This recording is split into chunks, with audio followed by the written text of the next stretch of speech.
Hi, this is Faya Braz and you're watching Be on the Beats.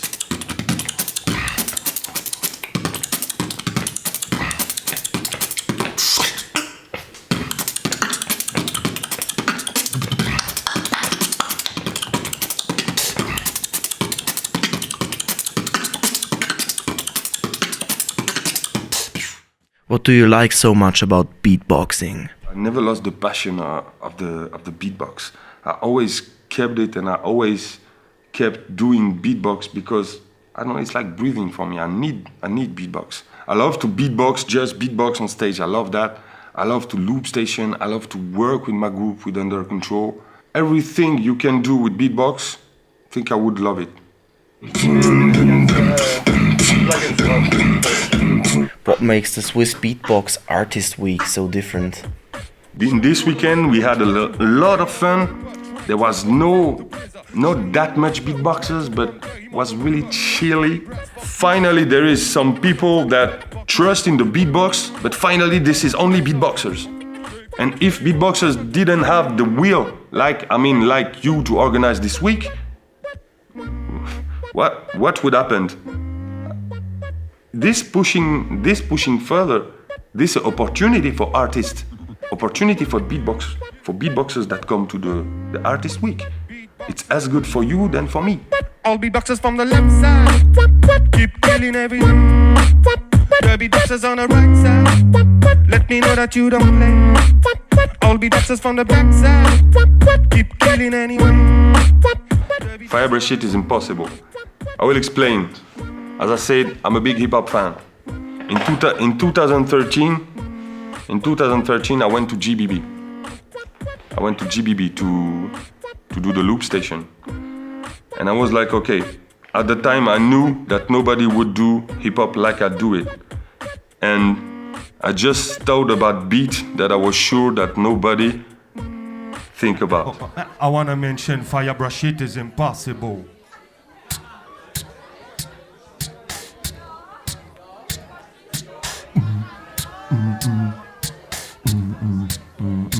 For that set, I used several things. I used a bit of Eminem, Role Model. I used lyrics of Sean Price, but I turned it into my lyrics. Then I used the beat Running of The Far Side. Then I used the beat La Saga from I Am and Wu-Tang Clan. Then I used the Liquid Swords of Genius, Wu-Tang Clan. And in this track, this is where the punchline comes from. I want to mention that nigga shit is impossible, okay? I just took this and turned it into my sentence. I want to mention Faya Braz shit is impossible. That's why I thought in my head, okay, I will start the set with it and finish the set with it. And it actually worked. This is a big Wu-Tang shout out.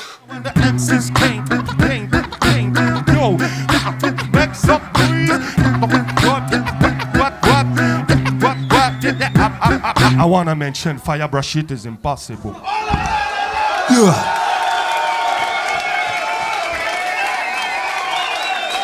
You copy a lot or get influenced? Beatbox is about sharing. Beatbox is about you learn beatbox from another beatboxer, so you automatically have to copy something before turn it into your own style. Very simple example, Alem. Okay? I know that Alem, one of the first videos he saw on internet was me and Mike Spohn. And when I met Alem, at the beginning of his beatbox, he was really into techniques, into my techniques and Mike Spohn techniques. You can speak with him, he will tell you the same. Yeah.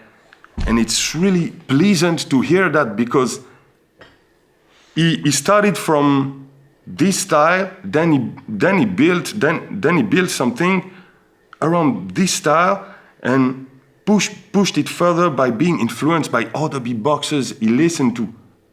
So now, how can I say this? I could have influenced him, but now I have no shame to be influenced by him sometimes, you know? I think it's a giving him back, you know? You have to give him back. For me, there is 3 legends. If you have to keep 3 guys, I would keep Razel, Kenny Mohammed and Scratch. One of the first beatboxers I copied was Razel, because at the time it was the only reference. And it happens that he's one of the best beatboxers ever. He got a sense of the, you know, today everybody's doing covers and etc. For me, the king of the cover is Razel, because he takes a cover, but you recognized it and then he turns it into a Razel thing. And he can last long with the cover, and you don't get bored. Just like, it's really enjoying. He's my main influence with Kenny Mohammed. I remember when that video came out, Kenny Mohammed beatboxing at the Columbus University.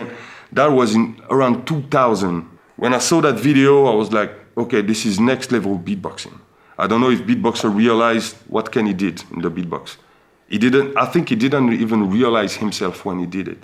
For vocal scratch, everybody is speaking to me, everybody telling me that I can scratch and everything, and most of the time I got many people that inbox me, asking me how can I scratch, can you teach me scratch?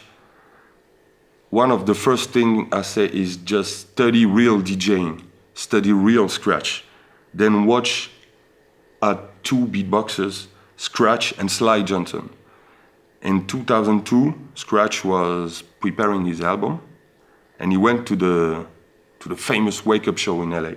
And he started a freestyle, and for me, the beginning of his freestyle at the end of the program, he begins by the 10 first seconds of Scratch are for me the 10 best seconds of the vocal scratch history. For me, this is strictly beatbox discussion right now, but this is a geek discussion. But if you just listen to that part, the first scratch he drops is like, wow. You actually hear a turntable. Even if you're a beatboxer, you're like, wow, what's that? If you really make the puzzle, you automatically will arrive on these beatboxers. They are the basics, obviously. I can't stand beatboxers that don't look further, you know? That's why I say a lifetime is not enough, because there is so much things happening before I was into the beatbox, and there is so much things happening after, you know? It's infinite.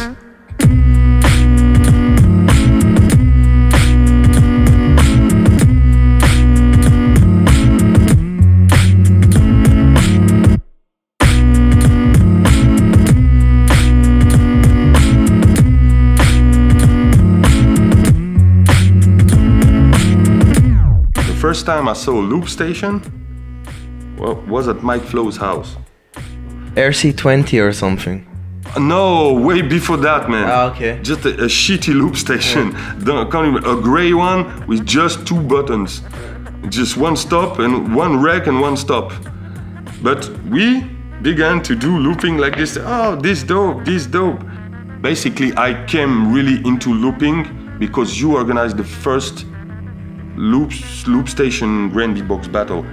And I remember that I was in Lyon at the time rehearsing with Tico. I was on holidays with Tico. And the MG is from Lyon, and he came to Tico's house and he said, Peponi told me that he wanted to organize a Loopstation section for the Grand Beatbox Battle, and he asked me for some French guy. And I said to him to message you. And that's what you did. That's basically how I went really into the Loopstation. Yo, game of Thrones. Game of Thrones. Yo, Game of Thrones. Yeah. Scratch. Yo, scratch. Yo.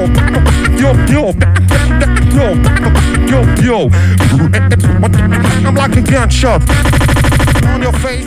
I've been beatboxing for 20 years, and it's been 10 years, I hear like, beatbox is gonna explode, beatbox is gonna explode, beatbox is gonna explode. It never explodes, because it's not supposed to explode. I wouldn't like everybody beatboxing, because I wanna keep our particularity of making music with our mouth. That's what makes our art magic. It's not supposed to be like like rap music. Come on, rap's fucked up today. Rap industry's fucked up today. I grew up with really, really good hip-hop, really good rap, really good spirit of what hip-hop was at the time. And now I see what it became. It became mainstream, the total opposite of the thing it's supposed to be. We today, beatboxers, are the most hip-hop artists you can find on the planet. Really, I really mean it. I really mean it. We are family, we share, we don't hate. We always about the good vibrations. We always about have fun. We always about pushing our art further. Every single beatboxer know each other. That's a chance, man.